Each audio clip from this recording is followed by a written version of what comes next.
Today we begin to talk about the modern age. We start with the last section of this course, and we're going to begin with Shakespeare. We're going to begin with Hamlet, and we'll read 3 or 4 plays altogether, perhaps, and we'll simply comment on each of them briefly and talk as a way of introducing the modern age. Or I shouldn't say that. I don't mean to make Shakespeare merely a means for for the end of talking about the modern age. When you said that, though, Hamlet is our first example of the modern age. It's still the best. And it is true. That is, Hamlet contains the germs of everything that has been done for the last 500 years in culture, in sensibility. It's all there. The most modernistic of the moderns, right up until now, are continuously rewriting and retelling in one way or another Hamlet. Hamlet haunts the modern imagination. There's no doubt about that. Which doesn't mean, of course, that Shakespeare is modernistic. He's not. But he certainly knew that something had changed. Yeah, Shakespeare knew that something was in the process of changing, and it troubled him very, very much. And Hamlet is the character who most represents that troubled soul. But for the most part, isn't that true of modernism? Yes. That is, the modernistic soul is a troubled Yes, soul. exactly. Yes, that's what I was driving at, really, is that we can say that, Chaucer is not a troubled soul. And really, none of his characters are troubled souls at all. They may be worried, but that's a different thing. Yeah. That is, they're worried about practical things. Am I going to go to hell? Yeah. But they're not troubled. They don't have doubts. Hamlet is a doubtful soul. I guess that's what we mean by trouble. Yeah. He doesn't know. He's not sure what's right and what's wrong. One of the common phrases you hear nowadays, and you've heard it for the last 25 years, I guess, is the post-modern world. Now that we're living in the post-modern world. And it may be in some sense that we are. It's always difficult to talk about the world that you're actually living in. We're certainly living at the end of the modern world. And whether or not some new thing has started up, I don't know. But one of the harbingers of the new age is that I understand there are people today who are not troubled. What I'm getting at is one of the most infamous persons in the United States today is a fellow named Charlie Manson, who was a serial killer, a cult leader and a murderer, and apparently the most horrible person you could think of. And my impulse is always to say, well, he's a modern man. But I understand he has no remorse.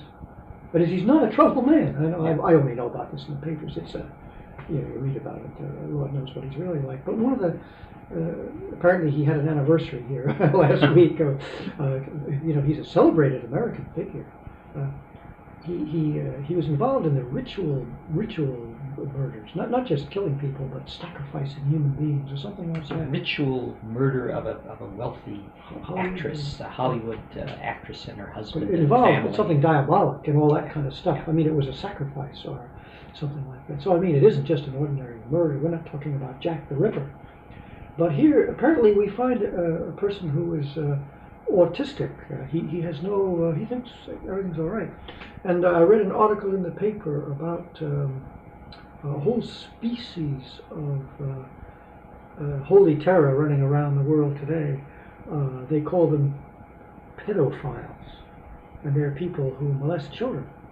And apparently they're all over the place. I mean, it's an epidemic.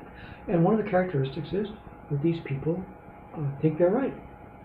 Yeah, they think it's perfectly all right. They have no. Guilt, when they're convicted, they have no remorse. Yeah. I heard the same story. Did you read that story? I heard it on the. Somebody has done a study or some darn thing, But that really is shocking. That is, if you go back into the modern age and you think about I guess one of the most famous modernist writers is Baudelaire, for example, Charles Baudelaire. He's riddled with guilt, and he does evil things, or he meditates on evil, but he thinks of it as evil. Mm-hmm. And he doesn't know, and he thinks, well, maybe evil is good. Remember, he wrote The Flowers of Evil. But you certainly would call Baudelaire a profoundly troubled man. Or Dostoevsky, who may be even a greater example, with the axe murderer Raskolnikov. Certainly Raskolnikov doesn't think everything's okay. And but the way they describe this particular type, I was saying that these people are described as, I think the word is bland, and you could hardly call Raskolnikov bland or Hamlet bland. So maybe there is such a thing as the modern age, and maybe it is over, and maybe there is such a thing as a postmodern age. We may look forward to a time when people are no longer troubled. I've noticed in religious matters lately that again, modernism seems to be passing. That is, the great modernistic religious figures are, starting with Martin Luther, troubled men. Who was the Dane? Kierkegaard. Kierkegaard. Yeah. I was just reading Kierkegaard today. No, he's a troubled man. He's not bland. No. Oh no. And yet, I've noticed again, reading again, I'm not learned in these things, and I don't want to be. But if you just read the newspapers and you read magazine articles and reports on the latest thing in religion, there does seem to be a sort of resurgence of confidence that we're moving. That the year 2000 is going to be a very nice year, and that somehow everybody's going to get together, and the ecumenical movement is going to succeed, and one of its successes is going to be that people aren't going to be troubled by evil anymore.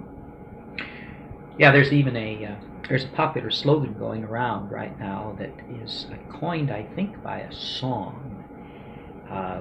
It's in a song, and it's become a sort of slogan. And I can't remember the entertainer, and it doesn't matter. But his slogan is, "Don't worry, be happy."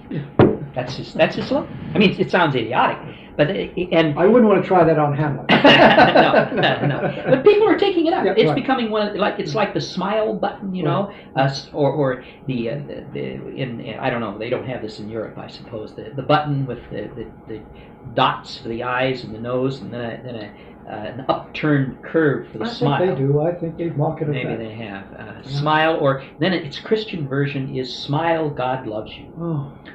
Smile, God loves you. I never thought that we would sit here and begin to defend modernism. Yeah. I mean, whatever modernism is, the postmodernism is worse, if that's what it is. Yeah. But it is true, isn't it, though? I mean, that is different. Yeah. That is modernism.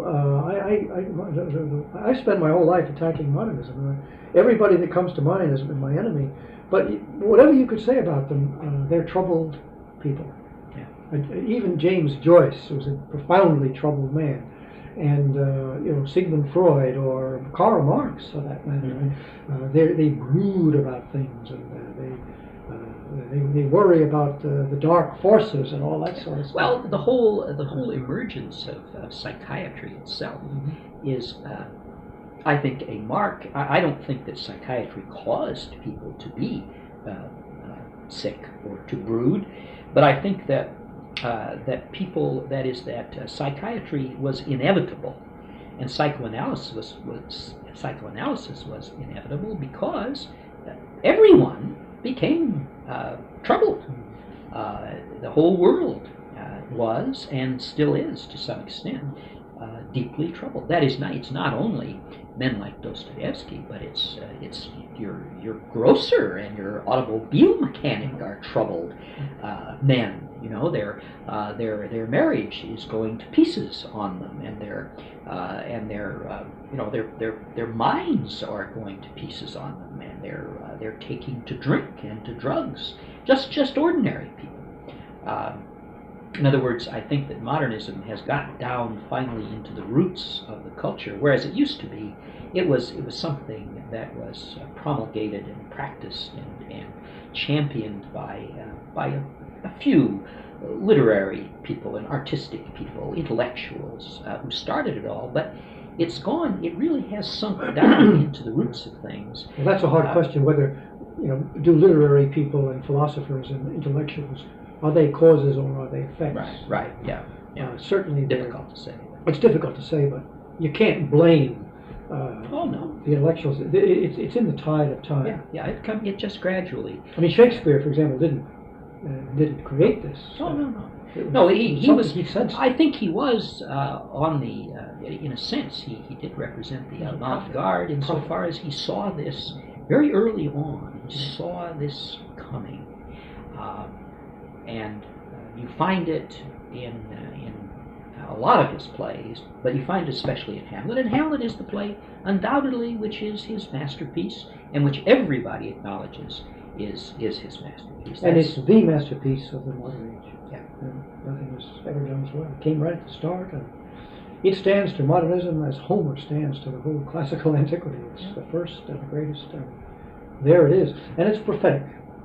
But you could no more say that Shakespeare created the modern age than you could say that Homer created the classical age. That is, those poets are prophetic. They hear and feel, sense the.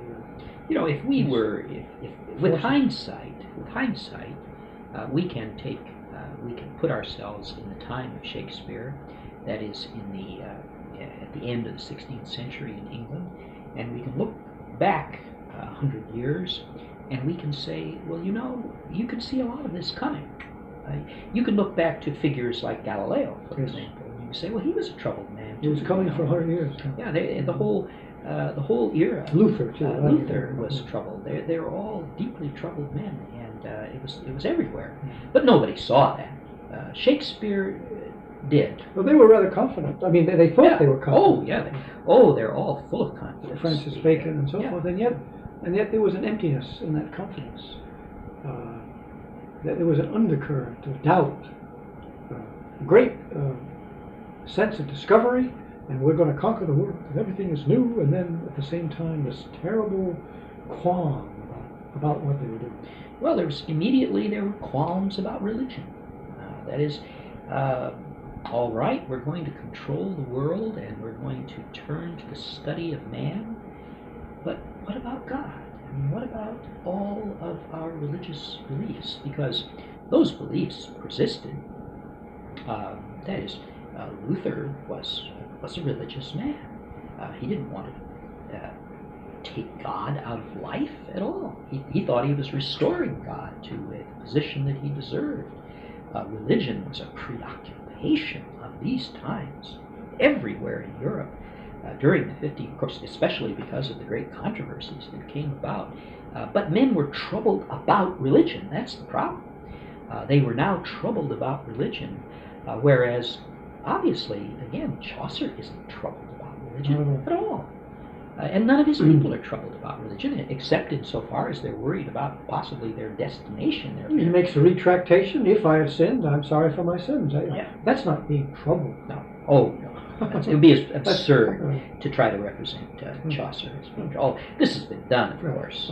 Scholars are always trying to impose modern concepts on older figures. Oh, Dante, we went through Dante for hours and hours. I don't think we ever used the word trouble. There's right and wrong, and he sees terrible things and he sees good things, and there it is. But there isn't any of that terrifying confrontation with the abyss, which is what you get in all modernistic culture. Everywhere. It's in music. Oh, gosh. Look at Beethoven, the struggles and the turbulence and so forth. Anything that you could call modern, it's there. But I wonder whether our listeners, who are, most of whom will be young people, and by young we mean anything now. Anything earlier than 60. No, I was thinking of people even in their 20s, 30s. It may be that you are going to have to face a new enemy that we really don't know very much about. I wonder if that's true or not. That is, whether you won't hearken back to Hamlet almost with nostalgia. Do you remember we came across years ago, it comes back to me now, some psychiatrist whose name, I don't know who it was. It might have been Mars, whom I think we mentioned perhaps on this tape already. But there was some psychiatrist who said that patients came to him and they didn't have any neuroses. That is, he had been trained in the Freudian view, and he said his patients, in a way, there was nothing wrong with them. And he said he had to give them, artificially kind of make them feel guilty about something. That is, they had that autistic quality of having no emotions at all. A troubled man, a stirred man, a person with qualms, we've used all those words. This does have to do with some kind of disorder in the emotional life. I think that's where it goes. And what the postmodern age is facing are people who don't have any emotions at all. They seem to have lost their ability to feel, and therefore there's no fear. It doesn't seem... For example, what is one of the traditional ways you convert somebody? Now, take a look at the great converters. What does St. Ignatius say? Why, what you do is you scare them to death with visions of hell. Everybody is afraid of death. Let's go all the way back to Socrates. It's that, it really is that fear of death which is the beginning of wisdom. It's that confrontation with the fact of death. And there seem to be a lot of people today who are not afraid of death. That is, they don't believe in it. It doesn't seem to be in their consciousness. Well, I don't know whether I have any evidence for this, but it struck me when you just triggered a word. You used the word trouble. You said that Hamlet was a troubled man. That's true, and I think it's the epitome of the whole modernistic age. He uses the word, when he talks about, in his most famous speech, to be or not to be. When he talks about... Gosh, everybody knows that one. When he says... Act 3. When he talks about how our destination, the fear of what is to come, troubles the will. That's the phrase he uses. Puzzles. Maybe you're right. It may be puzzles. But that's the same word. It's the same sort of thing. But he does use trouble. I know he does. Yeah, that's puzzle. But it's the same idea. Puzzles the will.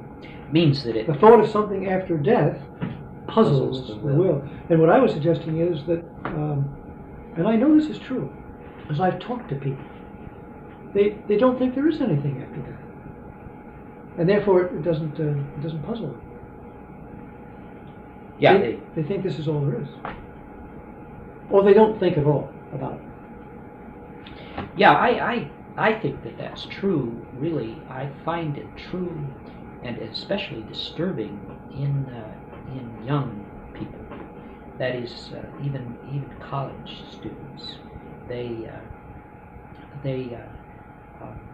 seem to act without any kind of reflection at all about the moral dimension or the spiritual dimension.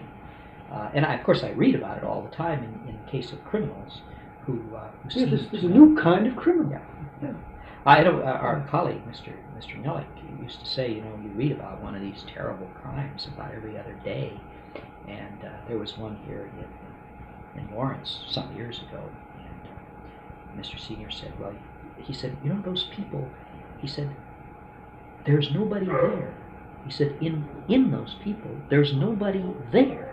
When you try to reach them, there's nobody there to reach. They can talk. They're not crazy. They're not insane.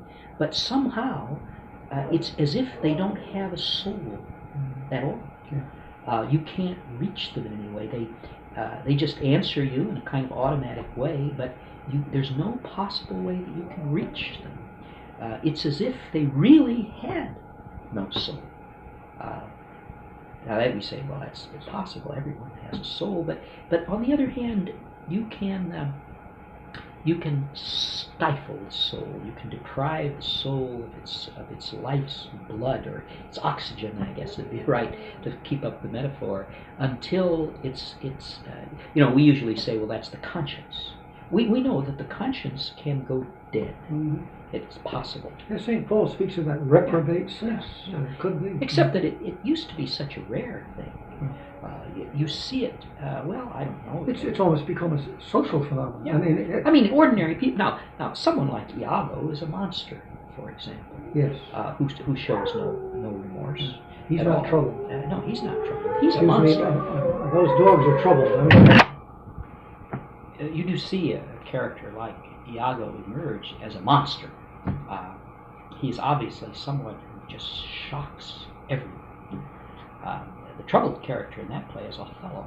He is a perplexed, he says, perplexed in the extreme, he says. But Iago is one of those people. by golly, he's the only one. But he's the only one. Shakespeare, again, is prophetic of everything, even including the postmodern age. That is the great question with Iago is, why did he do it? And the answer really is, he didn't have a reason. He did it for the sake of doing something evil. That's another thing that we see in Shakespeare in general, is the emergence of a kind of evil that you never see in Chaucer at all. You see people who commit sins, we say. Not even in Dante. I'd say not even in in Inferno. Dante. That's right. That is, he puts Judas down there at the bottom. And, Judas betrayed God himself. He's the worst of all possible sinners. But Judas is not autistic. No. He, after all, committed suicide out of remorse. He knew that he had done evil. But And Brutus, who's down there with him in the political order. Again, Shakespeare's Brutus is certainly a troubled man. oh yes, very troubled man. In this play, the villain, Claudius is a Claudius. troubled man. he tries to pray, can't. He's everyone in this play is religious. This is a Catholic play. These people are all Catholics. That's often ignored. Claudius is worried about his soul. He has this crime on his conscience, and he wants to confess it, but he knows that if he confesses it, he'll have to give up the kingdom. And he can't do that. He doesn't have, he can't bring himself to do that. But he knows of his guilt. Oh, he is in anguish over this crime. Oh, that speech of his when he's there trying to pray. It's very moving. It's the oldest, the worst, the most primal, he says, of crimes. To kill a brother. What a terrible thing. In fact, one of the terrible Sin things, with Cain. one of the terrible things about modernism is that it gives you too much sympathy for evil. That is, these people are so troubled that you begin to think that they should be excused. I think that's one of the worst things about modernism, is that blurring of the distinction between good and evil. Yeah. That is, the evil people, after all, they suffer so much. Well, the most notable example of that is Macbeth. The whole play of Macbeth is about, he commits the crime immediately. He conceives it immediately. He does it out of ambition to become the king. He's tempted, and he succumbs to the temptation immediately. The crime is committed at the beginning of the play, and for the rest of the play, what we have is the suffering of Macbeth and of Lady Macbeth for all that they have done. And it is terrible. What we see is the spectacle of remorse. It's a spiritual suffering. Remorse, a spiritual suffering. A man who knows that he's damned in this life, who feels himself incapable of And don't we begin? Forgiveness. Don't we begin? Not just bad critics, but even you and me, you and I. Don't we begin to sympathize? Yes. I mean, we don't articulate it because we're, after all, we're Catholics, and we know. We would never say, "Well, God must be wrong." We would never say that. We don't say poor Macbeth. No, but we feel on it. the other hand, We feel it. anytime you see a man suffering, you feel pity, But even though it's deserved suffering, even though it's self-imposed suffering. How often do you again read in the newspapers of the criminal today? I hear all the time. well, he suffered so much, they ought to let him go. He suffered, and you say, well, look what he did. He ought to be punished. And you say, well, but he suffered so much.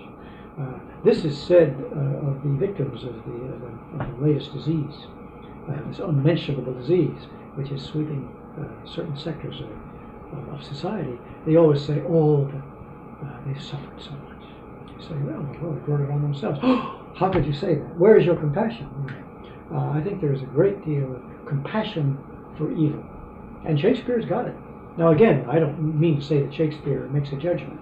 I don't think he does. I think Shakespeare is still a good Christian. Well, no, he thinks that Macbeth got just what he deserved. I mean, and he isn't wishy-washy. The play ends exactly. It's a moral play, and it ends the way it ought to, and so for that matter does Hamlet. But still, the feelings that are conjured up are all on the side of the suffering, tragic. Well, he is. Shakespeare is drawn to the sufferings of evil men. He's exploring something that really nobody had explored before. After all, can you think of another? I don't know. I can't think of any previous example where you explore the feelings of someone who has done a horrible thing, who has committed a terrible crime, or who is an evil person. See, Oedipus doesn't meet the bill because he really was not moral. It wasn't his fault. He was physically guilty, but he was not moral. Yeah, it wasn't his fault. No, I don't think. I mean, Greek tragedy deals with that idea of sympathizing with the sufferer. Well, there's some of that. Well, there. Euripides, we didn't talk about him. Yeah. See, Nietzsche talks about this, and he talks about it in the Greek tragedy. Tragic, and or even what's her name, Clytemnestra. There's some of that in Clytemnestra. Yeah, I think we'd have to say that maybe the Greek, this tragic spirit has that about it, that sense that suffering alone is an expiation. They take the famous phrase, you only learn through suffering, and fail to go on. That is, it's true, you learn through suffering. But learning is not sufficient for redemption. That's the thing. You have to repent. You can't just say, well, I suffered. You have to repent. And you find this all the way up into Dostoevsky. That is one of the striking things about Raskolnikov, is that he suffers, but that he himself never repents. He never has one of those, real recantations that you would get in Dante or you would get in Chaucer. He is presumably redeemed by the suffering of an innocent girl who loves him, but he himself. I've gone over that novel. I haven't read it recently, but maybe I ought to. But I've never found what I would call an act of contrition anywhere, nor in the other novel, the Brothers Karamazov, or I guess The Possessed, for that matter. That is, Dostoevsky is hailed as a great Christian writer, but he's certainly not a Catholic writer. That is, he's a modernistic Christian. His characters are profoundly troubled, and there is a great confusion about good and evil. But what I was suggesting is that the postmodern, the most very recent kind of thing we're facing today, is a new phenomenon. That is, they're not even troubled. We were joking about literature here a few moments before we turned the tape on. I mentioned John Updike.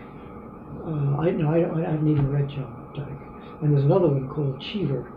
And I don't know, there's a whole host of very recent American writers. And it's probably a phenomenon in Europe as well, I just haven't followed it. But there seems to be a whole new generation of writers whose quality is a sort of inane flippancy. And I use the word inane very precisely. It means empty. Inanition means no soul. Yeah, exactly. And they're very funny, they're very witty, but there is no sense of the dark that you do find in the modernistic writers. In a way, it's a kind of land of light. There are no shadows, but it's awful. That is, they do terrible things, but there isn't any sense of the dark about it. I had mentioned also before we turned on the tape that one of our old students had written a review in a newspaper of a book that has just come out.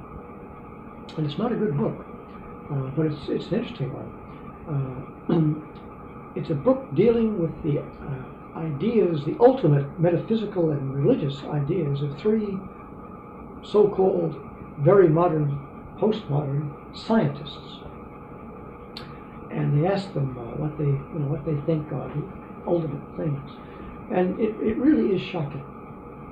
That is, one of them says that he really believes that the world is a computer, perhaps operated by a superintelligence. And you'd say, well, Baudelaire. Now he would say, oh, now really, Baudelaire thought for a while, I think, that the world might be operated by evil, by a demon, by the devil, by some dark and terrible thing. Or Joseph Conrad, brooded over the possibility that the universe was in the hands of evil and that sort of thing. But a computer? Yeah, it's so it trivializes. It trivializes the human condition. I just can't believe it. And yet this man is, won prizes, and I don't know if he won the Nobel Prize, but he's supposed to be a famous man. And there were three of them, and I can't remember what each of them said, but it went on and on in that vein. And the thing that struck me about them was, well, it struck the reviewer about them. He got to the end and he said, this book is very disappointing because, he said, I think very perceptively, he said, I don't find any tragic sense in these men. And then he had a quotation from Herman Melville, who said, oh, but there are leewardings. Crazy Captain Ahab was talking about you want to trouble the man. It's the Moby Dick, Herman Melville's absolute mad man who believed that the world was in charge, the evil was in charge of the world, and who went out to harpoon it. Well, nobody knows what he meant. He didn't know what he meant. But this reviewer ends up with a marvelous quotation from him, and then saying, but there must be islands where palmier than the palms, he says. There must be some island somewhere. Well, this reviewer said, here are three brilliant men, you can't deny their brilliance, who have had tremendous influence in the immediate modern world, and there isn't the slightest scratch of the dark. And that is frightening, I must say. You begin to yearn for Herman Melville. Yeah, well, I think that's true of the scientific men of our times. Yeah. These are three very famous. Yeah. You know their names. I don't remember. Right. No, I think that's true. I think it's characteristic of the scientific person of our times. They have about them. They have kind of confidence about the ability of science to solve all problems. They still have it, despite everything. They still have that idea. And so if you ask them what are the profound problems, well, they seem never to have heard of the profound problems of life. Religion is something they have dismissed long ago. No contact with it at all. Absolutely. It doesn't exist at all. Or perhaps I know. Totally rejected it in well, childhood. Either rejected it, or some are conventional. They're conventional. Oh, you mean they might attend church? Oh, yeah. I think they do. Yes. No, I think it's in religion too. Yeah. I was going to say, I think that you'll find this in theology. Yeah. A lot of them, or some of them, were evolutionists, and they hold that all the evil in the world just is a way of working out to good, and therefore evil is good. One of them said that this is the age of information. Again, you were mentioning that awful word a moment ago. I don't remember whether on the tape or off the tape. Probably off the tape. He said this is the age of information, and that in the evolutionary scheme of things, you hear this all over the place, and it's so bad. Mankind is moving into a new evolutionary phase when the whole human race is going to be united by international computer networks. And of course, there won't be any wars, there won't be any plagues, there won't be any problems. Man is going to be united, and he quotes Teilhard de Chardin. Yeah, well, that's what I was going to say. That sounds right, like it's right out of Teilhard de Chardin. Teilhard de Chardin is, I think, a kind of prophet. He's a happy man. He's a prophet of this new age that is the postmodern world. That is because he is so optimistic. He's not a, how can I say this? He's not a traditional modernist. Not an old-fashioned modernist who was a troubled man. Yeah. He had doubts. Darwin was a troubled man. Darwin was deeply troubled. He didn't know how his theory fit with God. No, and he at the end of his life, his letters are very gloomy. Mm-hmm. He says, I've turned into some kind of a monster myself. I don't take any pleasure in looking at a beautiful landscape at all. My mind has turned into he says, a kind of fact cruncher or fact manipulator. He says he realizes that this thing has had a very bad effect on him as a person, or someone like John Stuart Mill, the utilitarian. At least he had a nervous breakdown. Yeah, he was confident that by gosh, we could learn to solve all the problems and that utility was everything, but boy, it had a devastating effect on he almost person. committed suicide. Yeah. Mm-hmm. But now you get people like Teilhard de Chardin who they really believe everything is all right. Yeah, everything is all right, and everything is working its way out to the good, and therefore we ought to be happy and not worry. I think that's the phrase of the 21st century, at least. Is no, I understand that someone confronted Teilhard de Chardin with Hitler at one time, who, back in the 1940s and 50s anyway, was taken to be the devil incarnate himself. And Teilhard de Chardin said, oh, well, there's nothing to worry about. That's perfectly normal. That is, people have to die. It's all part of the evolutionary process. He thought that the Nazis were part of the liberation of Europe. Mm-hmm. There's something you have to go through, and the Stalin and the massacres and so forth. Oh, yes, fine. That is, everything is good. Yeah, everything's as long as it's part of the process. That's one of those phrases that everybody uses. Is, oh, well, that's part of the process. You lose a few, you win a few, you lose a few, and eventually everything comes out right. I would say, just tell that one to the Jews. Just try that one on the Jews. Hitler was part of the process. You just have to face up to that. Nobody. Well, of course, I'm baffled by this.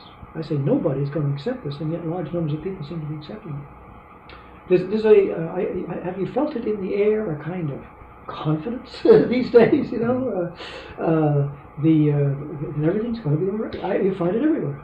Well, we find it especially in some young Catholics, and that troubles us especially. You find it in the young.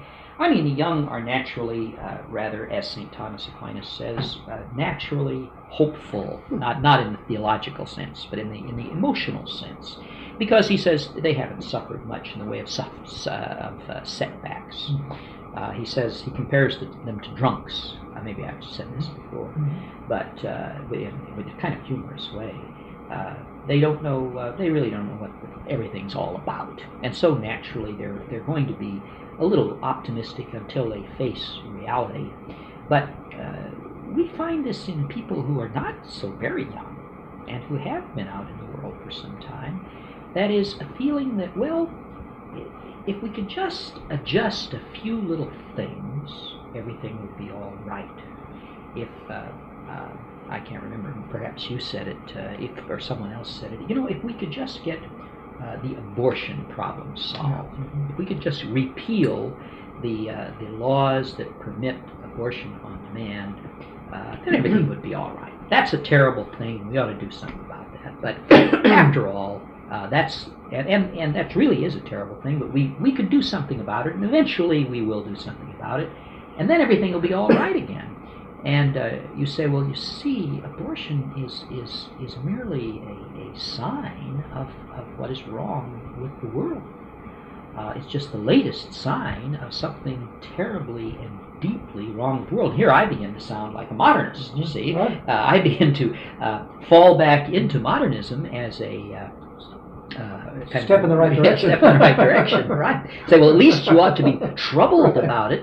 But and they say, well, I'm very indignant about abortion, and they are But that's not indignant being about troubled. it. But that's not the same thing as being troubled. They still think It can that, be fixed. well, you see, we'll organize a campaign. We have organized a campaign. We're exerting pressure, and we're winning. We're making progress. We defeated a candidate in Idaho last year, and by gosh, we're going to defeat one in Tennessee next year. And before you know it, we won a small victory in the Supreme Court here recently, and we're just going to keep working until finally we stamp this thing out. And you say, well, even if you do, it isn't going to. It doesn't really address the problem, the whole problem, at all. Absolutely not at all. I was thinking, I haven't yet writing a note to the student of ours who wrote this book review, because he ends up saying, this is terrible because these people don't have the tragic sense. And I was thinking of writing in a note saying, now you have really got the tragic sense. Now what you don't seem to see is that there's something even more profound, even more true, and that's the comic sense, which includes the tragic sense. That is, Chaucer knew perfectly well that there was a dark side to the universe. He wasn't troubled by it because he knew that Christ had conquered it. But he knew, he knew that it existed, and so did Dante. I mean, it's clearly there. The great comic sense is something higher and deeper, and it includes the tragic sense. But what we're talking about is not the comic sense at all. There's no darkness in it at all. No. It's very bland. As you say, it's bland. It's bland. It's bland. Chaucer is not bland. No. He knows one of the reasons he's not troubled by evil is that he knows its permanence as part of the human condition. He's not surprised by it. Yeah. He expects it. That's one thing. He would say, well, I think, it'd be very interesting to have Chaucer confront Shakespeare with a pleasant conversation. What would they say to one another? Certainly, if you asked Chaucer what about Hamlet, he would be puzzled. Yeah, he would be. He would be puzzled at such a person. That is, he would say, but the thought that something after death, that's a certainty. Chaucer would say there's nothing to doubt about that. It's absolutely certain that there's a life after death. But Hamlet isn't sure. Dreams may come, he says, when we have shuffled off this mortal coin. And Chaucer would say, well, they're not dreams. They're absolutely certain realities. But he certainly knew about evil. Chaucer has no doubt about evil. That is, I think, one of the things that puzzles us about Hamlet is his reaction to this discovery of his father's death. That is, his father's murder by his uncle Claudius, and the marriage to his mother Gertrude. That is, of course, we say when he discovers this, he's horrified, he's shocked, he's alarmed. But this goes on for such a long time, and he himself asks the question. He says, "Well, why is it that I haven't done anything about this? I've been commanded to do it by heaven and earth, but I haven't done anything about it." And he continues to wrestle with the question of what he ought to do, right down to the end of the play. And I think this is the sort of thing that would puzzle Chaucer. He would say, well, haven't you ever heard of evil, Hamlet? One of the great questions, one of the very simple questions about this play is, how old is Hamlet? There's conflicting evidence as to how old Hamlet is. He's still in college, which suggests that he's young, although there's no reason why he couldn't be older and still be in college. Everybody talks about him as being young. Ophelia calls him young. Other people call him young Hamlet. And yet the gravedigger makes him out in his computations by arithmetic to be a man in his 30s, late 30s. and you say, well, you ought to be able to figure that out without all of this agonizing. Is he a young man or is he an old man? I mean, not old, but middle-aged man. And by gosh, it's hard to say. One of the things that makes it hard to say is that he acts like a young man who has never seen evil before in his life. He is so profoundly shocked by what his uncle has done and what his mother has done, that he can't get over it. Now, we say a mature man would have been deeply upset and troubled, but he wouldn't have responded in the same way that Hamlet responds. That is, Chaucer would say, well, men do evil. Claudius is a perfect example. If you tried that on Palamon, for example, or Ossite, well, they would have taken up a sword and go down and killed him in 5 minutes. Exactly, that's Play the would have been point. over. That's the point. They would have said, all right, I have here They were young men. a supernatural injunction to take revenge upon this man. I am justified in every way to do this.